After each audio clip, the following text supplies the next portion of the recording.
We have a lot to talk about. Hope everybody's doing well tonight.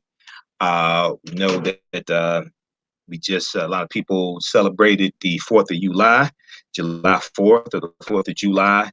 Other people were at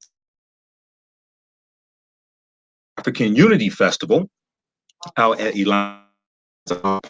So thanks for everybody who came out there. A lot of my listeners there, Minds and Ed Williams, and a lot of other listeners also who came out to the 19th annual African Unity Festival in Detroit. Show.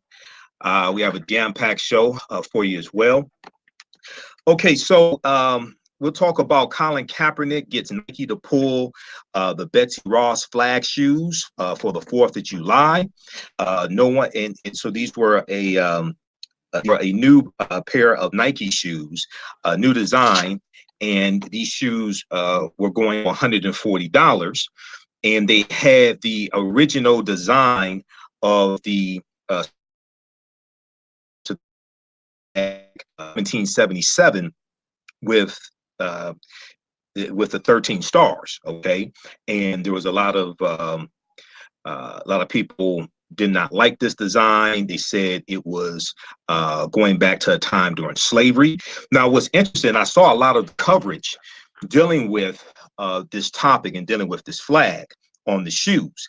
Now, what's interesting is I saw MSNBC, I saw CNN, I read a number of articles with it. What's interesting is no one wants to really say the reason why the U.S. flag on this shoe is wrong. No one really wants to say the reason why the U.S. flag on this shoe is wrong. Okay, so we're going to talk about that tonight. Then also, Vice President Joe Biden apologizes for segregationist comments. We talked about that on this show last week and the week before last as well. And unfortunately, the coverage, the way the media has covered the comments is really disingenuous, because they did not want to put it in the proper context and didn't want to give you the background story. Okay, so on last week's show, I dealt with this, and I talked about how Vice President Joe Biden was talking about working two segregationist senators, but these were two Democrats. And 95% of the coverage that I've seen, especially on MSNBC, they didn't want to tell you that these were two Democrats he was talking about working with, even though he disagreed with them.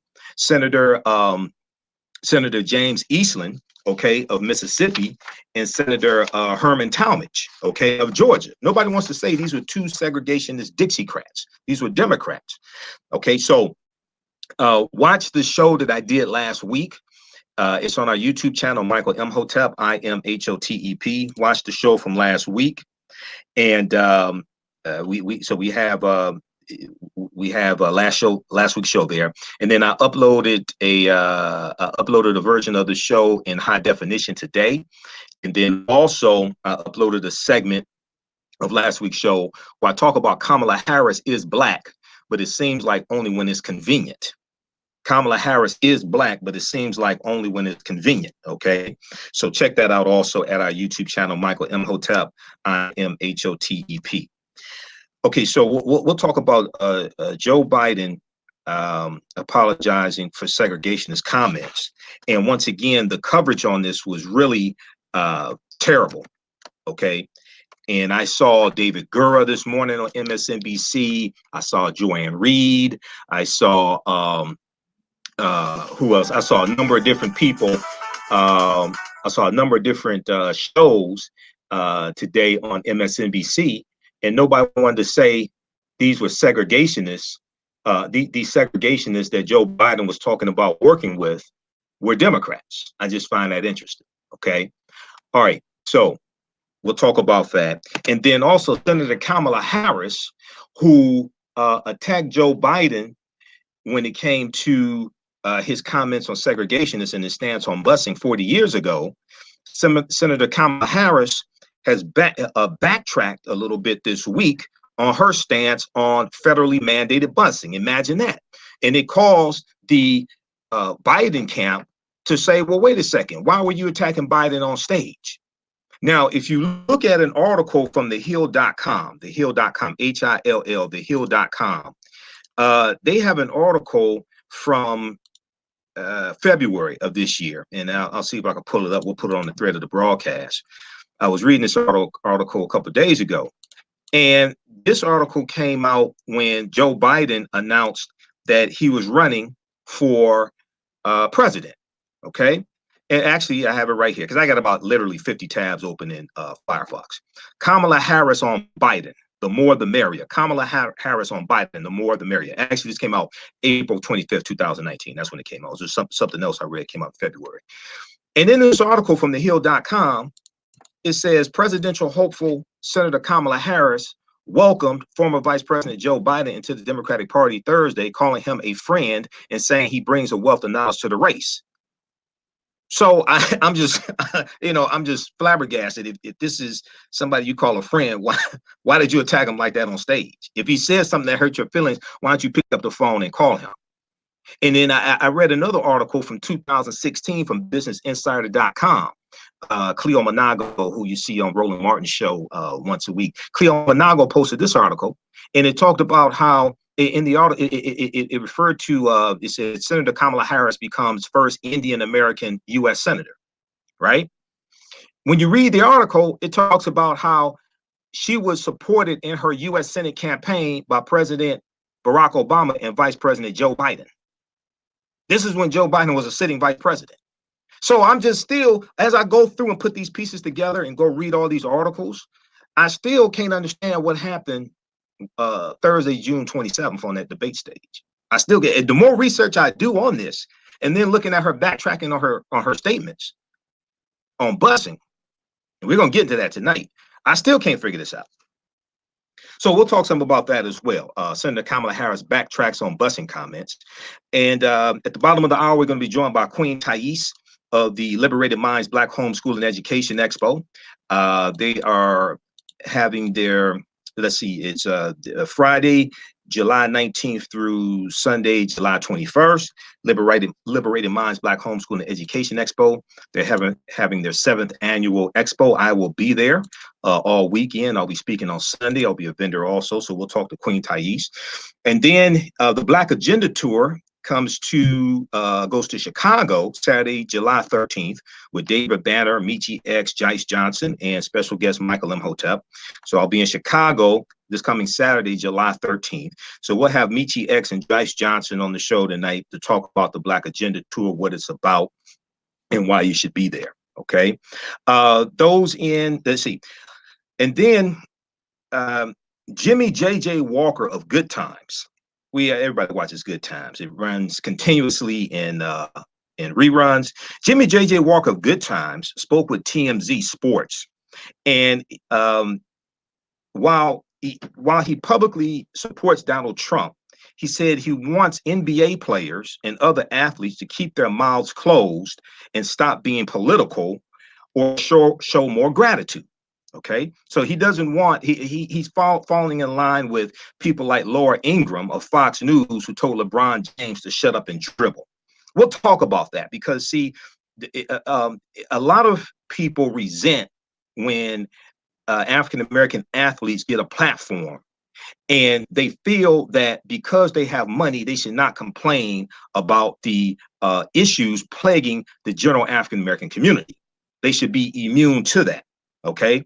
But it's okay for white entertainers and white actresses and actors to take up political causes. We know Clint Eastwood was at one of the Republican National Conventions chastising Barack Obama. Remember when Clint Eastwood was on stage and he had this empty chair and he was chastising an imaginary Barack Obama? See, it's all right for white entertainers to have political views. It's all right for them to take stances, okay? But when African-American athletes and entertainers do the same thing, then they are attacked because they want you to entertain them. They want you to entertain them, but they don't want to hear your political views. They want you to be mute. They don't want you to have a thought. They don't want you to have an opinion unless it's white supremacy by ventriloquism. Unless it's a thought or an opinion that they gave to you, then it's okay. Okay, so we'll talk about that also. Now, on the African History Network show, we focus on educating, empowering, and inspiring people of African descent throughout the diaspora and around the world, because right now it's corrects wrong behavior. What you do for yourself, what you do to yourself, and what you allow other people to do to you is based upon what you think about yourself. What you think about yourself is based upon what you have been taught about yourself. What you've been taught about yourself is based upon everything you've read, heard, and seen about yourself. So when you control the radius of a man's thoughts, you can control the circumference of his actions, because the mind can't do or teach what it doesn't know. Now, we deal with a number of different topics here on the show. We deal with current events and history, politics, education, economic empowerment, entrepreneurship, love, sex, health issues, and much, much more. Sign up for our email newsletter. Text the word Kemet, K-E-M-E-T. Text the word Kemet, K-E-M-E-T, to 22828 to sign up for our email newsletter. Also visit our website, AfricanHistoryNetwork.com, AfricanHistoryNetwork.com. Okay. If you like this type of information, you can donate to the African History Network, PayPal.me/the AHN Show, PayPal.me/the AHN Show, or at our website, AfricanHistoryNetwork.com. And also register for my new online course, Ancient Kemet, the Moors, and the Maafa, Understanding the Transatlantic Slave Trade, what they didn't teach you in school, 2019 edition. We had a great class. I did a special session Friday, because normally it's Wednesdays, 8 p.m. Eastern Standard Time. I was getting ready for the 19th annual African Unity Festival. So I did it on Friday. So we had a great session Friday, getting into the history of the Moors, these African Moors, descendants of the Garamantes, who took the teachings from ancient Kemet, ancient Egypt, and the Nile Valley into Europe to bring Europe out of the Dark Ages, and how all that came back to kick us in the behind. So we're going to continue some more with that discussion on this Wednesday show. So visit our website, AfricanHistoryNetwork.com, AfricanHistoryNetwork.com, and you can register there. It's 8-week, 16-hour online course. It is $80. You can watch it over and over again. We do it live. You can watch it over and over again. Okay. And you can watch from around the world as well. So visit AfricanHistoryNetwork.com, and we'll post the link here on the thread of the broadcast also. All right.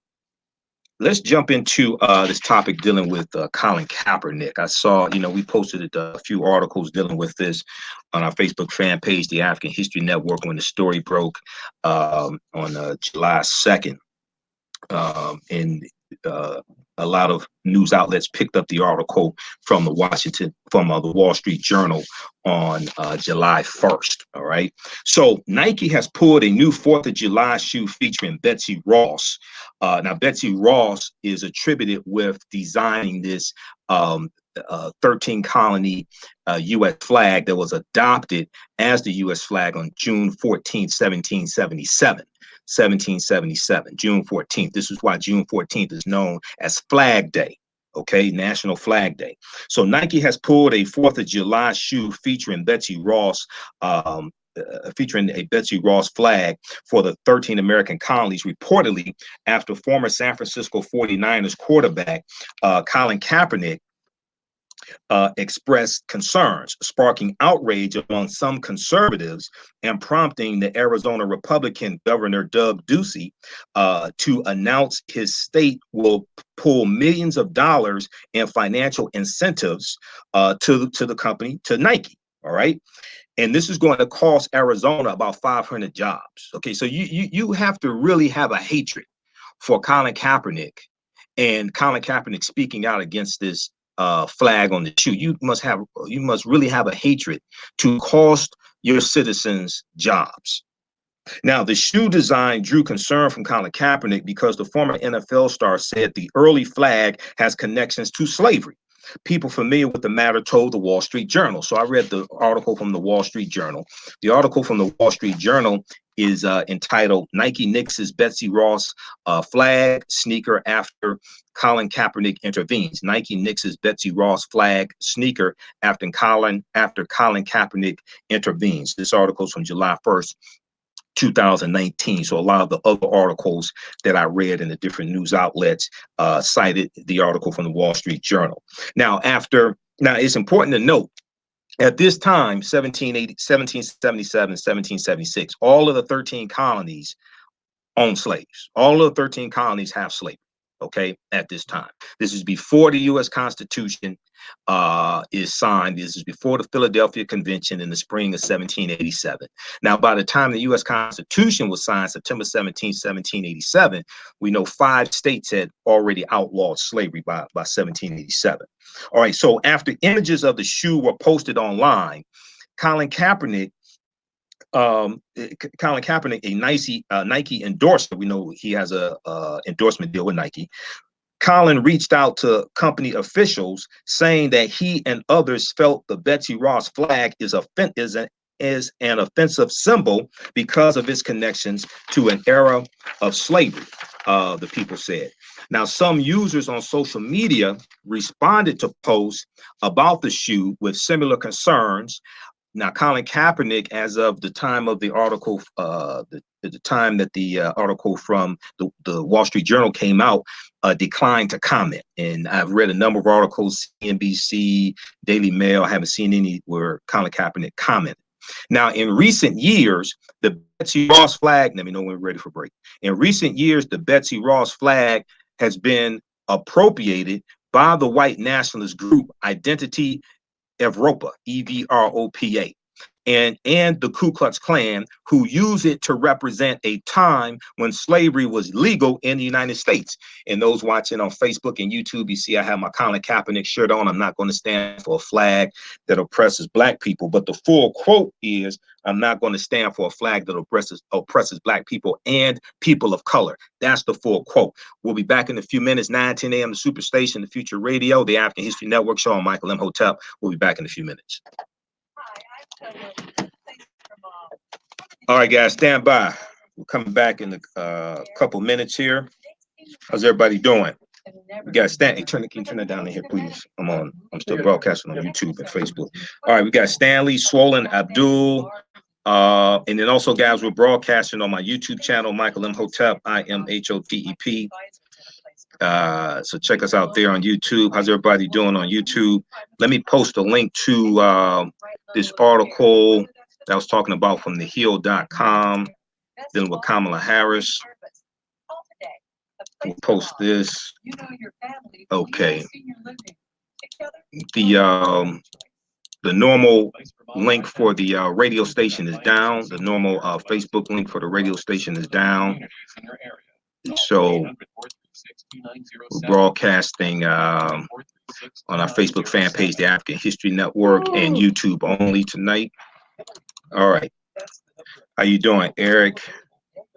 Let's post this here. How's everybody doing on YouTube? Everybody share this broadcast. Invite your friends to tune in also. All right. We'll be back in a couple minutes here.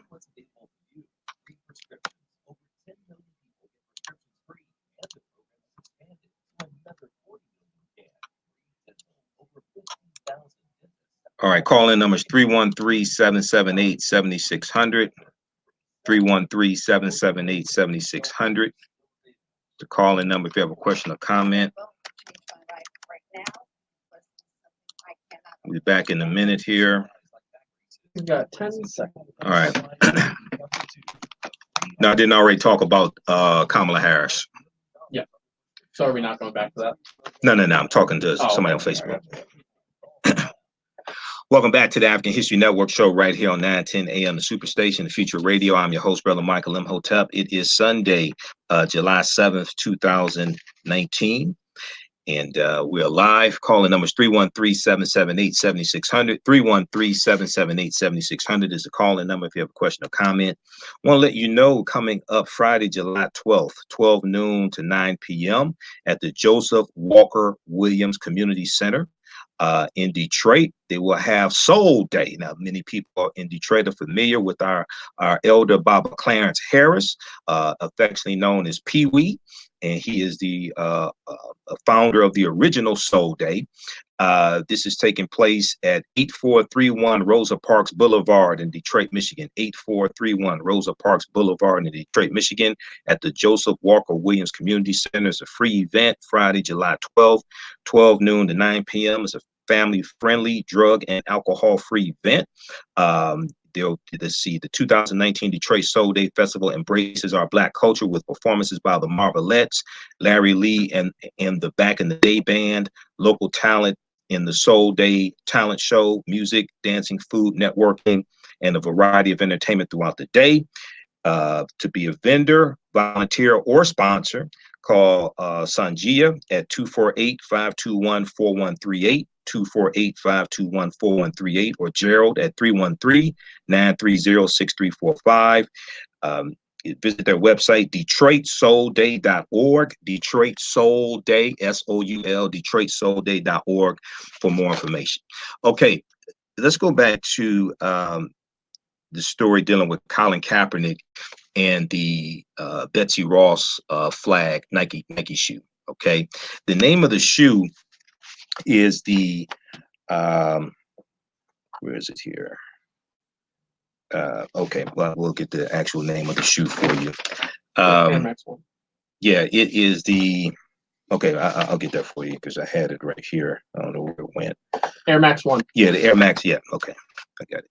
Yeah, it's the Air Max 1 Quick Strike 4th of July. Okay, so a spokesperson for Nike said in a statement to CNBC, quote, Nike has chosen not to release the Air Max 1 Quick Strike 4th of July as it featured an old version of the American flag. Now, the company added in a later statement that the decision to pull the shoe was, quote, based on concerns that it could unintentionally offend and detract from the nation's patriotic holiday. Okay, end quote. Now, according to the Wall Street Journal, the shoes had already been shipped to retailers, and Nike asked for them to be returned. A spokesperson for Colin Kaepernick declined to comment to NBC News. Now, Now, I also heard that some people had already bought the shoes, and they were going online for as much as $2,500. Okay, I'm not sure who will want them, but anyway, I'm going to get to this. So what I find very interesting, right, in all of this conversation, I read numerous articles dealing with this. I saw them talk about it on MSNBC because I watch MSNBC all day, do research all day.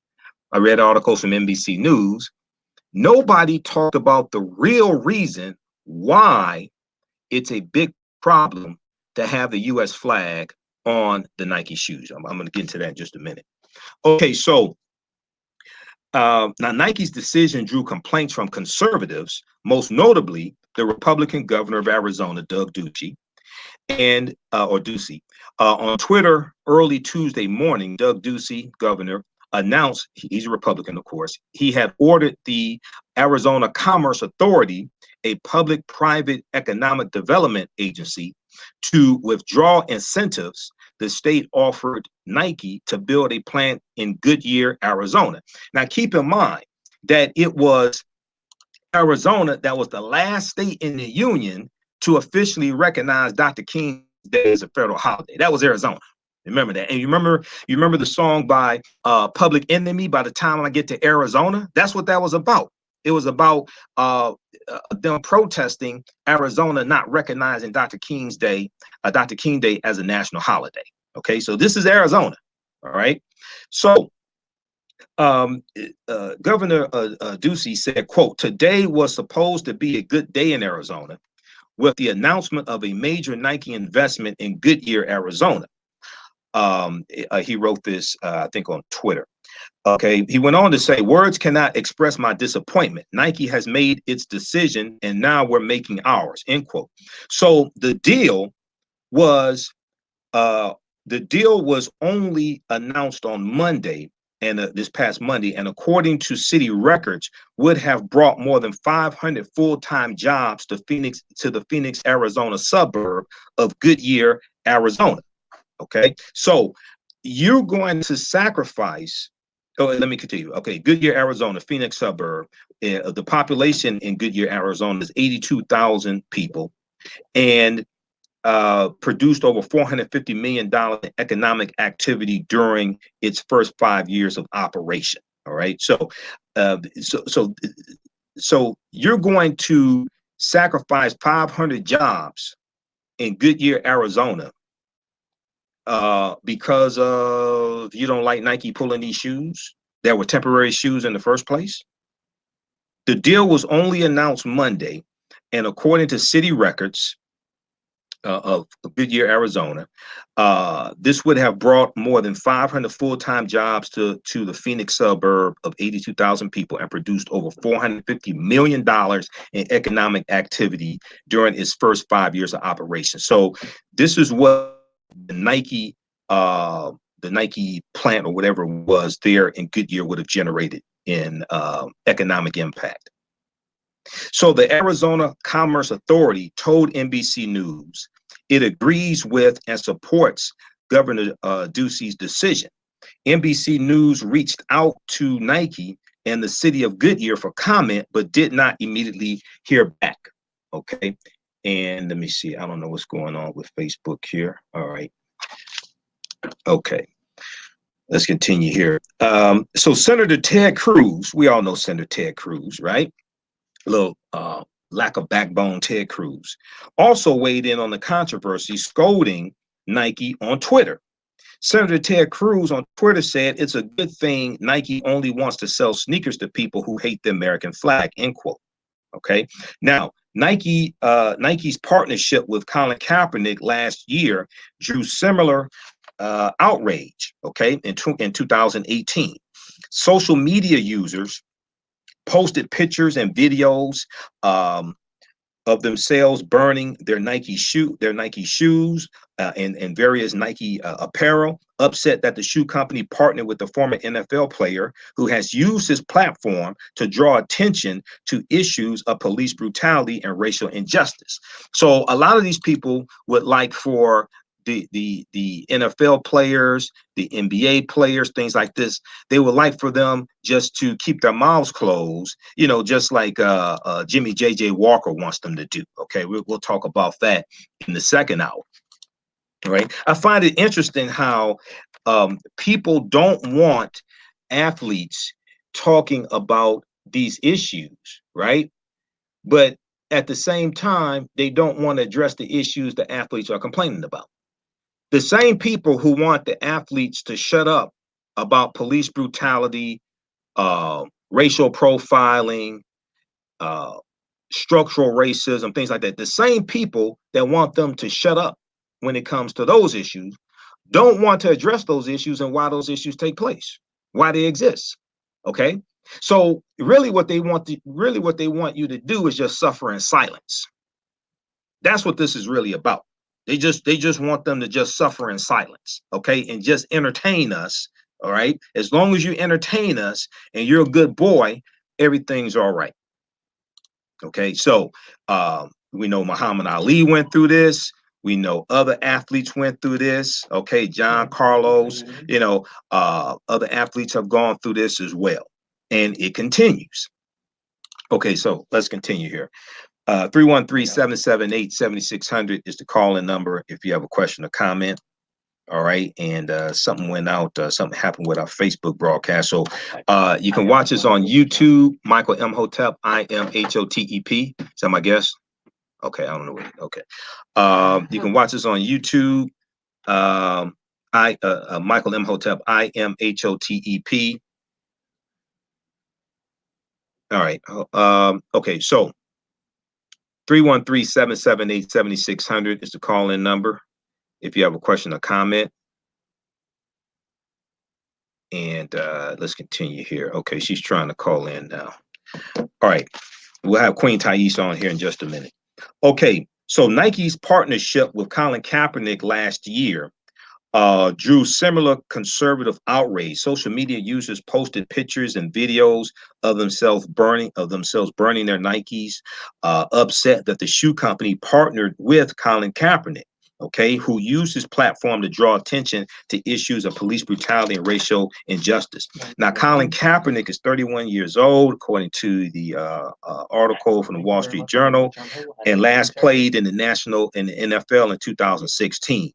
The season that was the season he began kneeling on the field during the national anthem to call attention to social injustices and racial inequality. All right. Now, at first he was sitting on the bench. Okay. At first he was sitting on the bench, and then he took the kneeling. But keep in mind, the reason why he and Eric Reed, who was his teammate for the San Francisco 49ers, the reason why they took to kneeling is because they a former NFL player who played for, I think it was the Green Bay Packers, I think it was, or Seattle Seahawks, one of them, Nate Boyer. Nate Boyer is is former military, and he had a 90-minute meeting with them, and he said, we have to figure out a way to put the focus back on why it is that you're protesting. So he suggested to them that they take a knee instead of sitting on the bench, because kneeling in the military is a sign of respect. That's where the kneeling came from. That's where taking the knee came from. Okay, it came from ex-military man. So, and also people have to keep in mind that they have a First Amendment right also to protest. They're protesting silently. They're taking a knee. And I find it, odd when you have a lot of people who, they were booing when during the national anthem and players were taking a knee in the NFL. They were complaining about it, things like this. But at the same time, how many of those people, when they are at a sports bar and a game comes on and the national anthem comes on, how many of those people stand for the national anthem at a sports bar?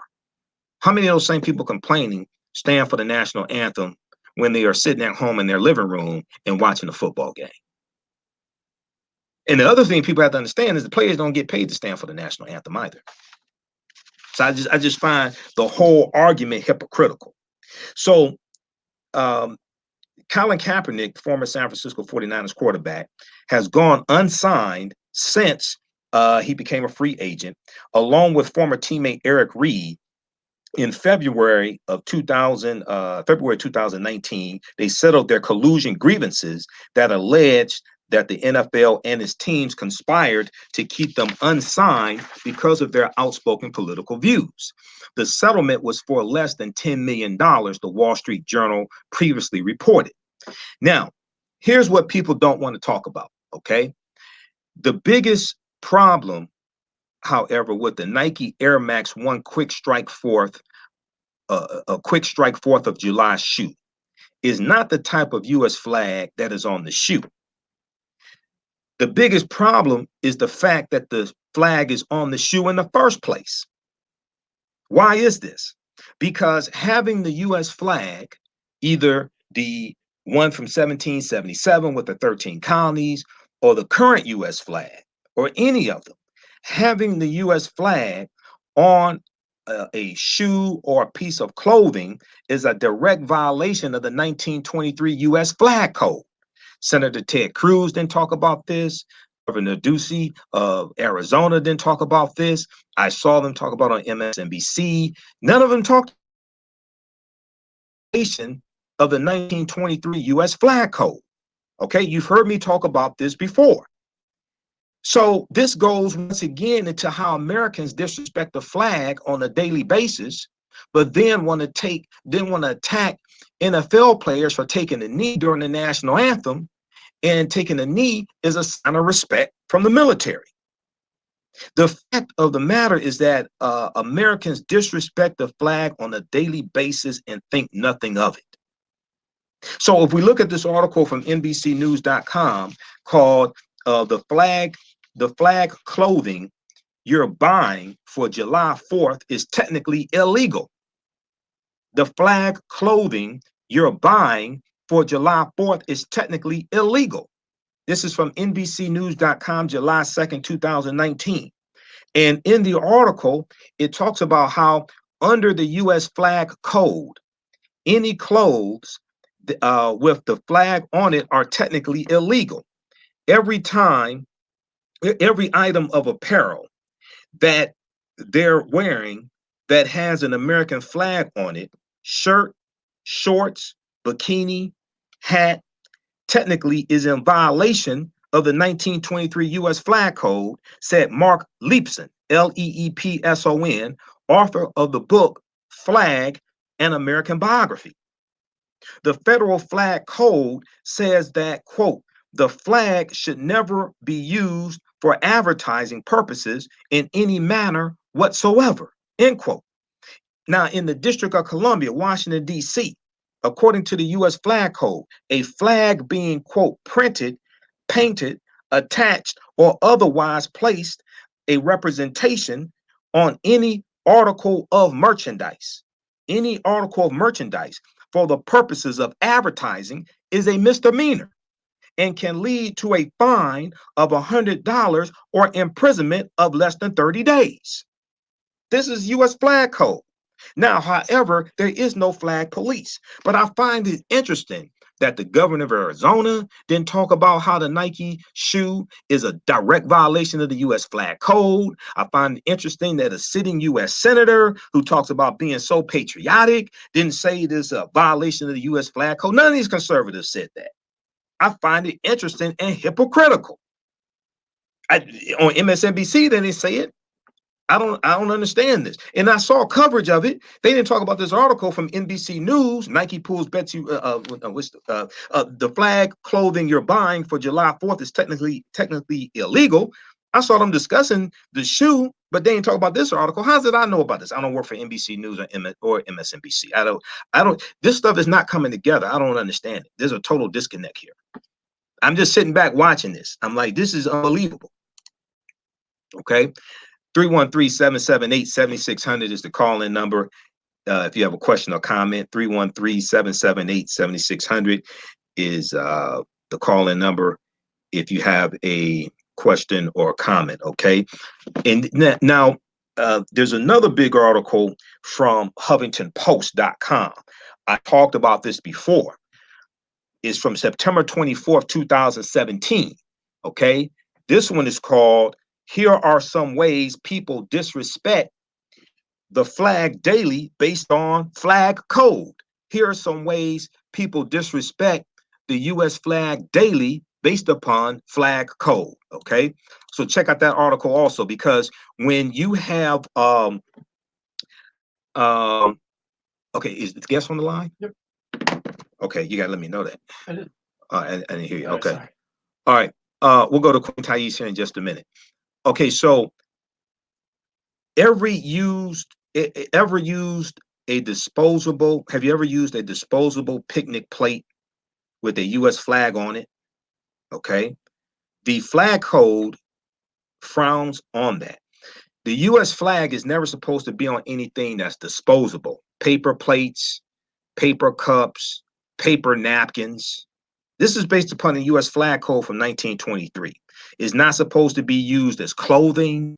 It's not supposed to be, you should not have U.S. flag bathing suits, U.S. flags, leggings. All this stuff is a violation of the U.S. flag code. You know, when I fly on Southwest Airlines, I like Southwest, okay? When I fly on Southwest Airlines, the pilots wear American flag ties. That's a direct violation of the U.S. flag code. Okay, so Americans disrespect the flag on a daily basis. Okay, so check out this article also. This is from HuffingtonPost.com. I just find this interesting, right? Senators didn't talk about this, you know. Here are some ways people disrespect the flag daily based on flag code. Okay, HuffingtonPost.com. Check out that article also.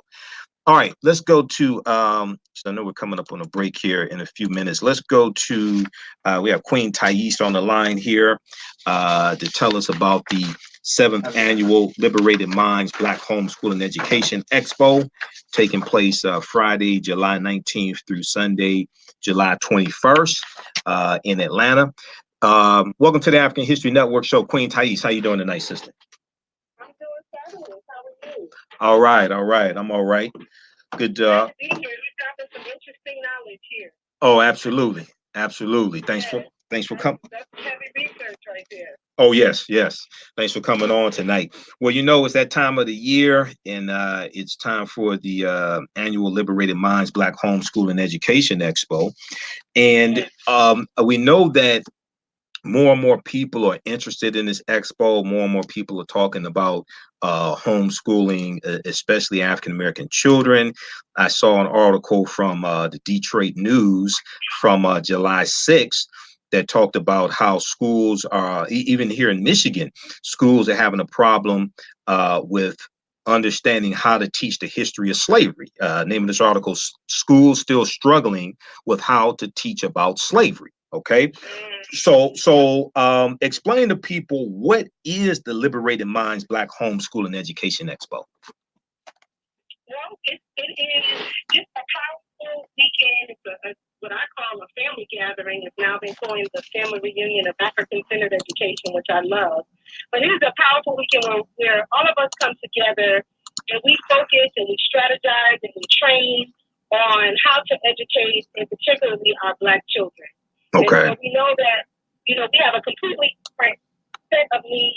And so it really deals with, educating our children from a holistic perspective. So we cover all types of things from academic science, math, reading, writing, but we also go into holistic health and wellness. We have a workshop here that deals with trauma. A lot of our children have gone through many types of trauma, whether it's at the hands of the public school system or family situation and circumstance. So we have a workshop dealing with that, amongst many other things. We have dual enrollment workshop this year. We have one who's coming. Our son is graduating from college and high school at the same time for free. No money invested. Right. Just teaching people how to do things that, do classification. I say, we have to homeschool ourselves as parents as well, but it's also an opportunity to come out and books and curriculum materials, over 100 vendors, and you're always one of them every year that every Yes. school with you. Yeah. Yeah, because you got the information. The DVDs is simple. You can use it in the classroom. You can use it at home. Instead of having to watch a bunch of mess on TV, let them learn about their history and who they are. So I know, my son was chasing you down for that 1804. I don't know if you remember that. Right. I remember. Yeah, I got you all a copy. I remember that. I brought one just for you all. Yep. So it's amazing. We have over 40 master classes for adult educators, elders, parents, anyone who is concerned about the well-being of children. Right. So this is taking place Friday, July 19th through Sunday, July 21st. And people should visit liberatedmindsexpo.com for more information, liberatedmindsexpo.com for more information. They have classes for adults, but you also have classes for children. Is that correct? We have master classes for everyone. And, the children are going to learn just as much as the adults. They have science, STEM opportunities, interactions. They have, last year they learned about herbs and made their own tea bags. They're doing some real, educational stuff and things that are holistic and memorable for life. Absolutely. All right. Now, what is this year's theme for the 2019 Liberated Minds Black Homeschool and Education Expo? What's this year's theme? The theme is the activation of our power and abundance.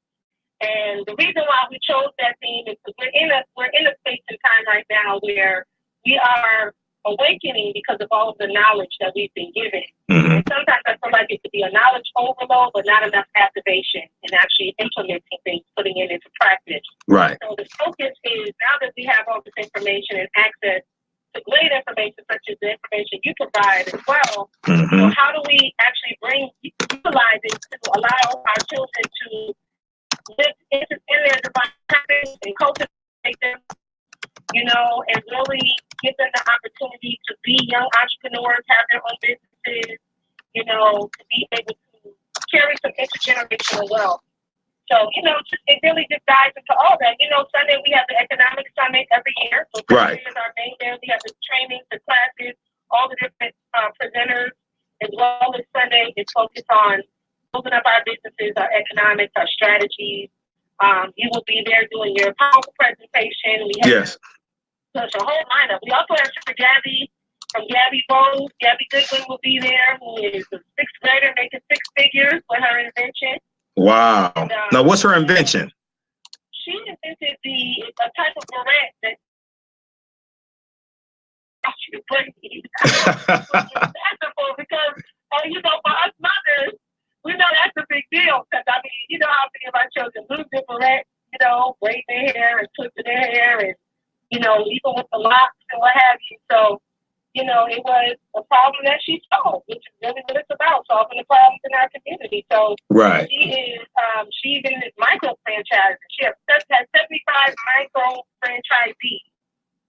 Wow. Her business, in addition to what she has and what she's pushing. And she also has a Mommy in the Academy, and she's training other young people. So this young sister, 12 years old, she's doing the doggone thing. She's going to be there sharing her story, but also just her transformation, because she was very shy in the beginning and didn't like to really, you know, felt uncomfortable talking to people and media. And, right. She's gone through that, you know, done the training, public speaking training, and now she's confident, outspoken, you know, which is a lot. Which I love. What I love about that is that a lot of times we feel like, well, my child is not naturally like that. Right. But, you know, a lot of times it's not about what they're naturally like. Sometimes, you know, they have to get that.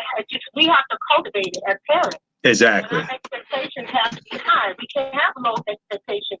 We can't use the standard that has been given to us in education as our standard. That cannot be our expectation, because that expectation is way too low. Right. You know? Right.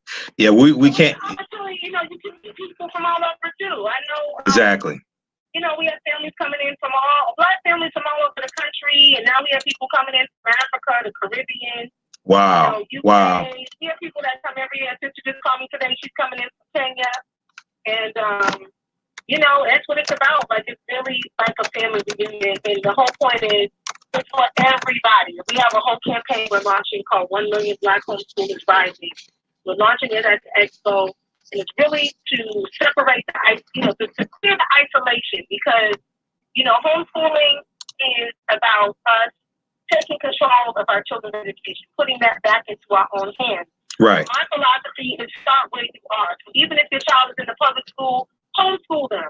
Take some time in the evening. You say, I'm going to put aside an hour every night, and we're going to study our ancestry. We're going to study some science. Mm-hmm. We're going to study, you know, what's up. And then on the flip side, you know, if it's the weekends you have, it's the weekends. Whatever time you have, you start where you are. And if you want that for your child, you'll do what you need to do. You know, you put yourself around the support system, which is what we're there for, you know, to make sure that we're supporting each other on this journey, and that you have a whole other family out here that's right. Okay, we're gonna have a few minutes left here in this interview. Now, I know before you talked about how the African-centered education that we give children has to cultivate their individualized purpose in life, or something to that effect. Okay, talk. Yeah, and talk about that for a minute. The divine, it has to cultivate their divine purpose in life. Talk about that for a minute. And this is what African-centered homeschooling does. Absolutely. What that really is simply, we all have come here with our mission and our purpose, right, and the things that we've come here to do in this lifetime. And so a lot of times our expectations as parents are different than what the children gravitate towards naturally, what they love and what they, you know. And so to really separate ourselves from what we think we want for them, and really begin to study who they are, and cultivating that, you know, because that is the thing that they enjoy. You think about it, you know, when you do what you love, you'll always remember that. You know, when you put your heart and soul, it's not work for you. I'm sure with what you do, other people will say, I couldn't look at all that information all day. So that's too much work. And that's right. Right. And people say to me, oh, I used to work with children all day and talk to people and, you know, all the, and it's not work for me because I love it. So because when you live in your divine purpose, you're able to achieve at much higher rate, and you're able to be at peace, you know, because what good is it to just push your child in the area where they say that career is popular or that career is going to make a lot of money, but they're miserable. You know, they're not liking what they do. There's no joy in their life other than the money, because money doesn't bring joy. It makes it a lot easier. Right. But it doesn't, it's not only in terms of bringing your peace. You know, so when we wellness, is key.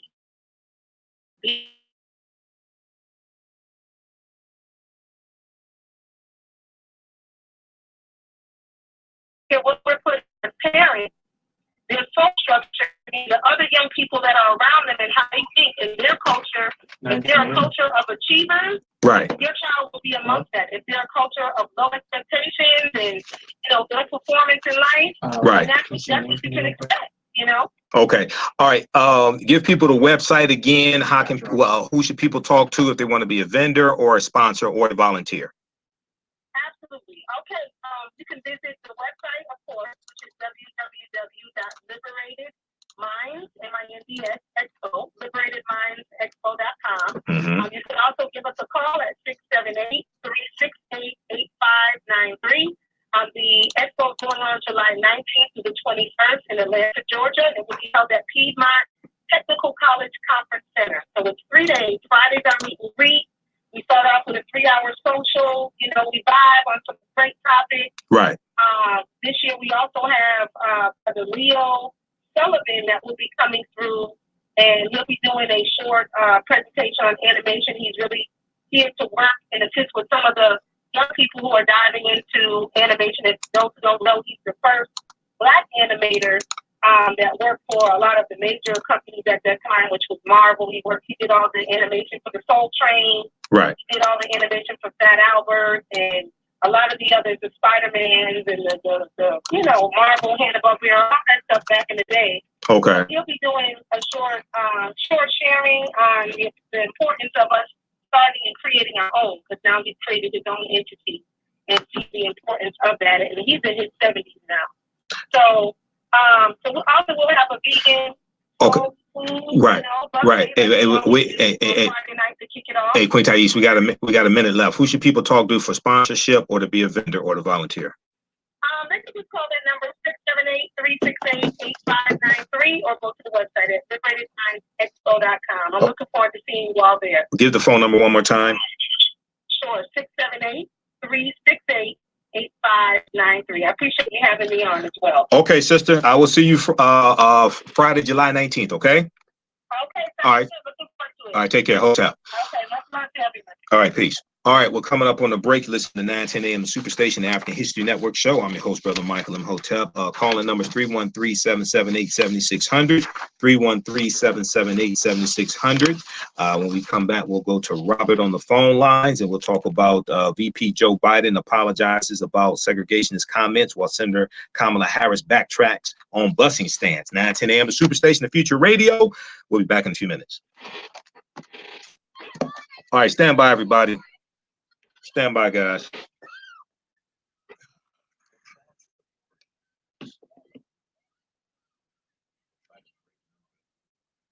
Now, this is that video right there. That's on the 910 AM website. All right.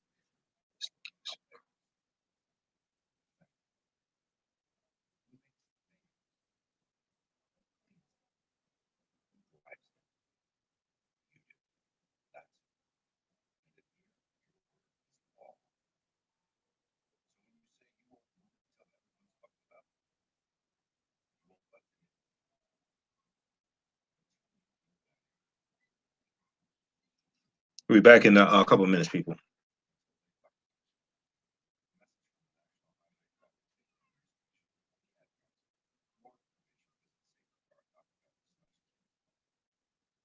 The day you lose your strength is the day you lose your independence. Muscle is lost. All right, guys. Can you turn it down here some, please, John, to watch this. All right, guys. How's everybody doing? It was something wrong with somebody was calling me at one point while I was broadcasting, that interrupted it, and then the other broadcast went out. We're also broadcasting on my YouTube channel, Michael Imhotep, IMHOTEP, okay, on YouTube. All right, how's everybody doing, guys? All right, then I'm also recording this with my my video camera in high definition. Okay. So everybody register for my new online course, Ancient Kemet, the Moors, and the Maafa. Understanding the Transatlantic Slave Trade, what they didn't teach you in school.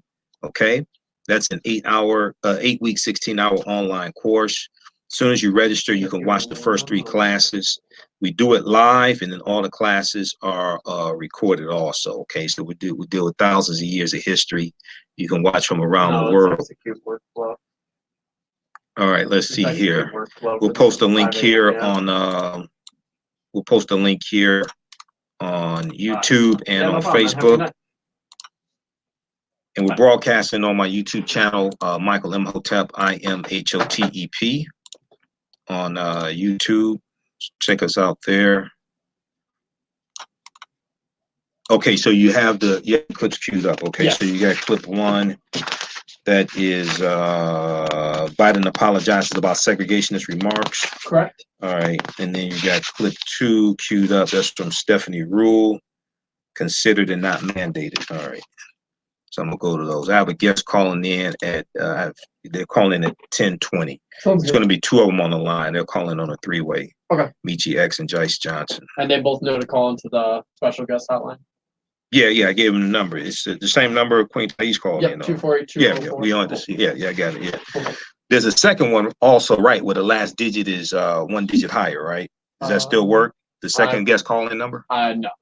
That doesn't work? No, I think it's only the same one now. Oh, okay. But it's 2 lines then. Correct. Oh, okay. Yeah, we can do 2. All right.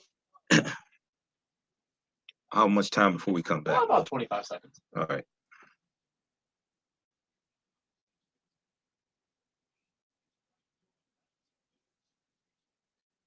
Okay, guys, stand by. When are you going to those videos? You got time to run to the bathroom? Yeah, okay. Yeah, once you put me on, then Gotcha. Do that. All right. I'm going on 5. All right.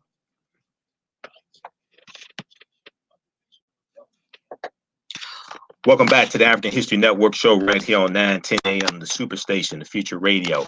Hey, I'm your host, Brother Michael Imhotep. It is Sunday, July 7th, 2019, and we are live. Hope everybody's doing well. All right, so we just talked to Queen Taese about the Liberated Minds Black Homeschool and Education Expo. And that's coming up Friday, July 19th through Sunday, July 21st in Atlanta. I want to talk some about a continuing story. And we talked about this last week and the week before, okay? And this deals with Vice President Joe Biden. Gave an apology yesterday, Saturday, July 6th in South Carolina, dealing with his comments about segregationists, working with segregationists, back when he was in the U.S. Senate. And this goes back to when he basically first joined the U.S. Senate. Now, nobody wanted to talk about the fact that the segregationists he was talking about were Dixiecrats, Southern segregationist Dixiecrats. I still don't know why people don't want to talk about this and put this in the proper context, right? So in Sumter, South Carolina, on Saturday, July 7th, Vice President Joe Biden offered a sweeping defense of his decades-long public record after weeks of direct criticism from his Democratic rivals, while also expressing regret for the first time for recent comments highlighting work with segregationists in the U.S. Senate. Now, in remarks to a heavily African-American audience, former Vice President Joe Biden at times offered an apology, an explanation, or in some cases, a determined defense for past policy positions and comments, primarily on issues of race, but also bankruptcy legislation and the 2002 Iraq War authorization, acknowledging the increased willingness of his rivals to target his record. Biden responded with what he presented as the ultimate validation of his career, Barack Obama's selection of him as vice president. Biden said, quote, "I will take his judgment on my record, my character, and my ability to handle the job over anyone else's," end quote, Biden said to applause. Now, in that speech, because I saw different segments of that speech, this is in South Carolina, Biden talked about how it wasn't just President Obama who vetted his record. his record in the Senate, his record period. It was also 10 attorneys, along with President Obama. Well, it was Senator Obama at the time. It was 10 attorneys, along with Senator Obama, who vetted his 30-year record in the Senate and other things as well, and chose him as vice president. And keep in mind, Senator Obama at the time was an attorney as well, okay, and a former constitutional law professor. Okay, so Biden went through a higher level of scrutiny than anybody else running anybody else running for the presidency as far as the Democrats go. He went through, and most of them is because you have Governor Gary Weld, I think it is Governor Gary Weld, former governor who ran as an independent for the vice presidency in 2016. Okay, he's come out. He's running for president also. So the scrutiny that Biden had to go through to be selected as vice president to run on that ticket was extremely high. Now, former Vice President Joe Biden told the audience that he first entered public service motivated by the civil rights movement and a desire to shift the Democratic Party in a more progressive direction. Now, you know, I've talked about the history of why African Americans switched from the Republican Party to the Democratic Party, and it goes back to 1928 and Herbert Hoover and the Lily White movement initiated by the Republican Party to push African Americans out of the Republican Party, ignore our issues, and they implemented a Southern strategy in 1928, targeting 5 Southern states and luring Southern Democrats, Dixiecrats, from the Democratic Party to vote for Herbert Hoover as president, and that Southern strategy worked. So when little Candace Owens was testifying in front of the House committee talking about the rise of white supremacy and nationalism, and she lied and said a Southern strategy does not exist or did not exist, that's false. I have a 3-hour lecture that I have coming out. I'll have it with me in Chicago, Saturday, July 13th at the Black Agenda Tour, where I go deep into this history of why African Americans switched from the Republican Party to the Democratic Party. It all had to do with policies and who we could get the most from. That's what this was about. It wasn't because of the Civil Rights Act of 1964. By 1960, 2/3 of African Americans had already switched over to the Democratic Party. So when I hear people in the civil rights community saying we switched over because of the Civil Rights Act of 64 and the Voting Rights Act of 65, no, that's not true. This goes back decades before then. Okay, this is why you have to understand history. Okay, so Biden told the audience that he first entered public service motivated by the civil rights movement and the desire to shift the Democratic Party in a more progressive direction. He then took the fight into the U.S. Senate, he said, where he had no choice but to work alongside individuals whose views he found repugnant and offensive. See, once again, the whole way this thing is being covered is disingenuous. These were 2 Southern segregationist Democrats Biden was talking about. Nobody wants to say that. Read the article from political.com that I shared with you on last week's show, okay? Biden's 2020 rivals condemn remarks about segregationists. I was watching MSNBC today. Richard Louis, MSNBC, David Gura, none of them said, and the guests didn't say, wait a second. He was talking about, none of them said he was talking about working with segregationists who were Democrats. And also, Senator James Eastland of Mississippi was the chair of the Senate Judiciary Committee. Well, Biden was on the Senate Judiciary Committee. If you want to get anything done on the Senate Judiciary Committee, guess what? You got to work with the chairman, whether you like him or not, whether you find him repugnant or not. Either that or you're going to have to resign. So in the article from Politico, he talked about Senator James Eastland of Mississippi and Senator Herman Talmadge of Georgia. He called Talmadge one of the meanest guys he ever knew, but, quote, at least there was some civility. We got things done. Once again, he's talking about even though you vehemently disagree with people, you can still get bills passed. Okay. And he compared that to today. So people took these things totally out of context. All right. And then Biden went on to talk about how he ran against these people and beat them as well. Now, let's continue. So read the article from politico.com and read this and listen, watch the video of the show from last week. It's on my YouTube channel, Michael Imhotep, IMHOTEP. All right. Check that out from our June 30th show. Now, okay, let's continue here. But Biden then acknowledged the misstep weeks ago at a Democratic fundraiser when he noted he had to work alongside segregationists when he first joined the Senate, but did so with civility. Quote, he said, now was I wrong a few weeks ago to somehow give the impression to people that I was praising those men who I successfully opposed time and time again? Yes, I was, he said. I regret it, and I'm sorry for any of the pain or misconception that may have caused anybody, end quote. Now, there's a couple things here. One, people need to learn how to read better. Two, the media needs to cover this better and cover this with some integrity and tell the truth about what was being said.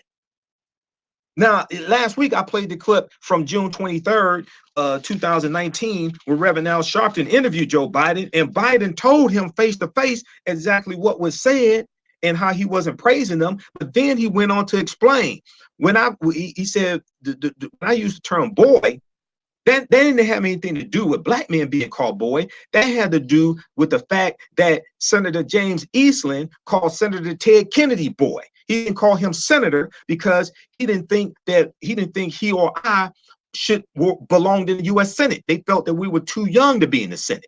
So he said Senator James Eastland called me son. He didn't call me boy. He said Senator James Eastland called Ted Kennedy boy. Now this is on MSNBC. The video is on MSNBC as well. We shared it last week. So I don't understand how the hosts on MSNBC don't know this exists, and I do. The name of that video, Joe Biden responds to controversy over his comments about segregationists. This is from June 23rd, 2019. It's about 13 minutes long. Started at the 6-minute, 30-second mark. Start watching. It was Reverend Al Sharpton interviewed him. Okay. Then once again, Sharpton interviewed Cedric Richmond, Representative Cedric Richmond from Louisiana, former chair of the Congressional Black Caucus, and he is the co-chair of Joe Biden's campaign. He interviewed, Reverend Al Sharpton interviewed Cedric Richmond on Politics Nation, June 29, 2019. Okay, the name of that segment is called Biden-Sanders Surrogates Talk Candidates Debate Performance. I played some of that last week on the show. Sharpton acted like the interview he did with Biden the week before didn't even exist. He acted like he had amnesia. And then Cedric Richmond went through and broke down how the way the media is covering Biden's comments are totally mischaracterized. I'm not even going to jump on little Cory Booker. That little punk ass Negro. I ain't going to jump on that. Cory Booker, after Biden apologized, he talked about how he's so relieved. Man, you want to talk about somebody who looks like a weak punk. That doesn't even make sense. Once again, now here's what, check this out. So I was watching MSNBC this past Tuesday, Craig Melvin, right? I like Craig Melvin, but Craig Melvin, he's weak sometimes in these interviews. He doesn't push back. So he asked Cory Booker about somebody else's campaign, about their stance dealing with climate change and things like this, right? Cory Booker said, well, I'm not here to comment on anybody else's campaign. Wait a second, you attacked Biden for 2 weeks on his stance, on his comments dealing with working with segregationists. You attacked him for 2 weeks, and then you attacked him. You were on one of the Sunday morning shows saying you're not sure if he's best qualified to deal with race, things like this. Talk about the issues of race. You did this for 2 weeks. Now, Craig Melvin asked you to comment on another Democrat's campaign, and you said, well, I'm not here to comment on anybody else's campaign. Man, what the hell is going on? Let's go to this clip here. This is from Saturday, July 7th. See, I watch all this stuff. See, it's summertime. People ain't paying attention. I'm always paying attention. I do research 6 to 10 hours a day. I'm always paying attention. Okay, you can't slick a can of oil. All right, now let's go to this clip here. MSNBC, Saturday, July 6th. Biden apologizes about segregationist remarks. Let's go to this clip. Got some breaking political news after weeks of saying he would not apologize for defending his record on race, including his remarks specifically here on working with segregationists. Joe Biden is now saying today he is sorry. Now, was I wrong a few weeks ago to somehow give the impression to people that I was praising those men who I successfully opposed time and again? Yes, I was. I regret it. And I'm sorry for any of the pain or misconception they may have caused anybody. All right, there you saw it. Let's go to NBC News political correspondent Mike Memley. We also like to call him NBC News Joe Biden correspondent here and there. Mike, why now? Why there? And how did he do? Well, Richard, what we've seen in the past few weeks is Joe Biden as the front runner for the nomination really weighed down, not just by those recent comments about segregationist senators at a fundraiser in New York a couple weeks ago, but really under the weight of the record that he had for 36 years as a United States Senator, a record that has become ripe for attack from his opponents in this race. And so what he tried to do today here before a heavily African-American audience was both to reframe his public career as somebody who began, as he said, entered public service to fight for civil rights, but also to explain sometimes, to defend sometimes, and yes, even apologize for some of those most controversial aspects of his career that people have been seizing on here. Let's take a listen to more of his effort to reframe this and put his larger career in public service into context. Should that misstep define 50 years of my record for fighting for civil rights, racial justice in this country? I hope not. I don't think so. That just isn't an honest assessment of my record. I'm going to let my record and my character stand for itself and not be distorted or smeared. Now, what was interesting, what we also heard from the vice president was to say, listen, I know there's a lot of opposition researchers here, a lot of my rivals, a lot of my opponents trying to pick through my public record. But what he offered was the ultimate validation of his public service. He said, listen, when Barack Obama was considering who to name as his running mate, he and his team vetted every aspect of my record, every vote, every position, every comment he ever said. And let me read what he said. He said, I was vetted by him and selected by him. I will take his judgment of my record, my character, and my ability to handle the job over anyone else's. So it's really playing at this point in the campaign when he's been on the defensive so much, that ultimate Trump card, if you will, the Obama card here in South Carolina, also attempting to pivot beyond it to say, listen, he understands that this is the game of this campaign to pick apart each other's records, but he said this is more than a game. We have to defeat Donald Trump. Richard? Wanting to move past that chapter. Mike Memley, there's a turn off the lights there, Sumter, South Carolina, after the Joe Biden event. Yes, they did. Okay. All right. So now pay attention to what just happened. Now it's the entire clip. Richard Louis, neither Richard Louis nor Mike Memley, M-E-M-O-L-I, told you that the two segregationists that Biden was talking about working with were Democrats. That's the entire clip from MSNBC. None of them said that. And I see segment after segment after segment on MSNBC, and nobody's saying this. I see guests. I saw who is it? Richard Louis today. I watched what's the guy's name from Belize? Candace. I watched Candace. He looks African American. He's actually from Belize, which is interesting. Joanne Reed. I like Joy, but her parents are from British Guyana and the Congo. I just find it interesting. I pay attention to certain things, right? Candace Gibson is his name. He's from Belize. He's a brother. He looks African American, but he's actually from Belize. This is a whole nother conversation. We're not going to get into that. I watched David Gura this morning. I watched all of them. Nobody wants to say this. And then, if you go back and listen to the show from last week, Cedric Richmond, when he was interviewed by Reverend Al Sharpton June 29, 2019 on Politics Nation, Cedric Richmond talked about how Senator Cory Booker and Senator Kamala Harris, they talk about how they got the First Step Act passed. Well, they had to work with Donald Trump to get it passed. They also had to work with Senator Mitch McConnell, Senate Majority Leader in the U.S. Senate, to get it passed. Because no bill can come to the Senate floor for a debate without approval from the Senate Majority Leader. no bill can come to the U.S. Senate floor for a vote without approval from the Senate Majority Leader. So they had to work with Senator Mitch McConnell and also other Republicans they can't stand. They had to work with Donald Trump to get the bill passed. I just find that interesting. We ain't talking about 50 years ago. We're talking about, what was that, early this year, late last year? All right, so we're coming up on a break. Here, okay, let's go quickly to the phone lines. Let's go to Robert. Hey, Robert, line 1 in San Diego. Thanks for holding, and we're gonna hold you over the break. But go ahead and start with your comment or question, Robert. Yeah, I can hear you. Go ahead. First, 2 things. First, I do want to say thank you for addressing how Black folks went to Democrats. I will also put in that, we should also talk about how 8 million land off and that movement at that time was one of the biggest parts because how they pressured FDR to sign that executive order that led towards the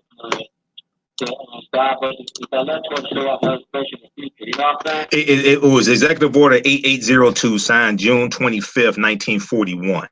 And what it did was desegregated jobs in the Department of Defense. Okay, hold the line, Robert. We're coming up on a break. We'll hold you over the break. 9:10 a.m. the Superstation, the Future Radio. I'm Michael Imhotep, the African History Network show. We'll be back in a few minutes. Are you getting the most out of your Medicare plan? Okay, guys, stand by.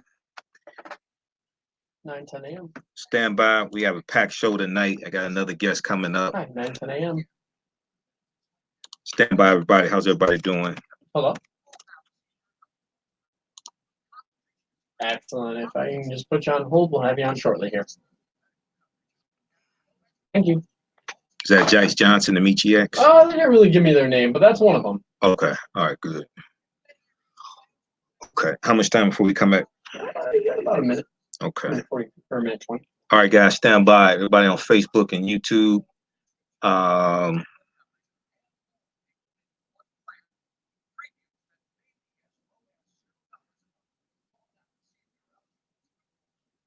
Stand by.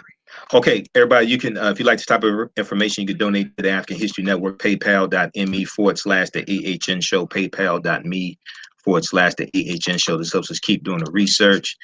It helps me when I have to travel, like to Chicago, because I'm leaving Friday. It helps me when I have to travel to Atlanta. Helps us keep doing the research, finance a Sunday night show, finance this show, pay the bills, etc. paypal.me/the AHN show, or at our website, AfricanHistoryNetwork.com. Then also register for my online course. We meet again Wednesday, 8 p.m. Eastern Standard Time. It's online, watch from around the world. Ancient Kemet, the Moors, and the Maafa, Understanding the Transatlantic Slave Trade, what they didn't teach you in school, 2019 edition. Okay. So we deal with thousands of years of history. 15. All the sessions are recorded. So as soon as you register, you can watch the first 3 sessions. We'll post a link here. 8. Now. 2, 1. Welcome back to the African History Network show right here on 9:10 a.m. the Superstation, the Future Radio. Hey, I'm your host, Brother Michael Imhotep. It's Sunday, July 7th, 2019. Visit our website, AfricanHistoryNetwork.com, AfricanHistoryNetwork.com. Register for my new online course, Ancient Kemet, the Moors, and the Maafa, Understanding the Transatlantic Slave Trade, what they didn't teach you in school. This is a 8-week, 16-hour online course. I did a special session this past Friday. We do with thousands of years of history. We do the class live, usually Wednesdays, 8 p.m. Eastern Standard Time. All the sessions are recorded, so you can go back and watch it over and over again. It's regularly $130. It's on sale $80. There's about 36 hours of bonus content also. As soon as you register, you can watch the first 3 classes. All right. Ancient Kemet, the Moors, and the Maafa, Understanding the Transatlantic Slave Trade, what they didn't teach you in school. 2019 edition. And if you've taken this course anytime in the past with me, email me at customer service at africanhistorynetwork.com, and we'll get you enrolled at 50% off if you've taken this class in the past. Okay. All right. Very quickly here, let's go back to Robert on line 1. Then we'll go to Jice Johnson and Mechee X. Hey, Robert, welcome back to the African History Network show. Go ahead and finish your comment because I have my guests on the line. I want to elaborate on this. Like, you have to understand, just like Colin Kaepernick years ago, he said after Obama second term, we were in a time where every girl is up for sale, every black political correspondent up for sale. You know, like Michael Imhotep. You said what was up for sale? What was up for sale? Yeah, everyone's up for sale. Okay. Mostly black correspondents, and even white correspondents too. MSNBC is very neoliberal. They're very they're very pro-war, and notice, and it doesn't. And I know you talk about the different, I don't know if it's nationality. It doesn't matter whether brothers from Congo and sisters from wherever. The thing is that they're selling out to the status quo. You know, we have African leaders selling status quo too. So we have to understand that the MSNBC, as much as they know what they're doing, they are the establishment. They don't say hard. They shun. They're doing the same strategy like they did in 2016. You know what I'm saying? They shun Senator Sanders, like they shun, and anytime they talk about it, it's gonna be negative. And now, and when it comes to the debate and stuff, they're gonna add very vague and ridiculous questions. You know. Okay. And that's what they do. That's what they do.